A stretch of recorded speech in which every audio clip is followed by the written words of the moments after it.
Big boss Marathi season 6मध्ये तुमचं सर्वांचं स्वागत आहे आणि सर्वांना नमस्कार. तर आज बिग बॉसच्या घरामध्ये कॅप्टन्सी जाहीर करायची आहे विशालला आणि विशालला बिग बॉसने सांगितलं की तुम्ही कोणाला कॅप्टन्सीसाठी निवडतात ते सांगा. तर इथे विशाल कन्फ्यूज आहे आणि राखी त्याला सांगत आहे की तू प्रभूचं नाव घे. पण विशाल म्हणतो मी लहानपणात हे ते सांगत बसला. त्यामध्ये सागर बोलला असं असेल तर तू बाहेर जा आणि तुझं लहानपण जगत बस. इथे प्रभूसुद्धा डोळ्यात अश्रू आलेले आहे की मला एक चान्स द्या. आता आज समजेल की नक्कीच विशाल कोणता गेम खेळला तर नाही आहे ना, आणि विशालने नेमकं कोणाचं नाव घेतलं ते समजेल. कारण विशालसुद्धा इथे कन्फ्यूज आहे.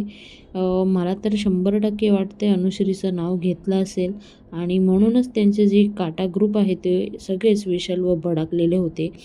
तुम्हाला काय वाटतं जरूर कमेंट बॉक्समध्ये कमेंट करून सांगा. पुन्हा भेटूया नवीन व्हिडिओ सांगते. तोपर्यंत बाय बाय. थँक्यू. जय हिंद.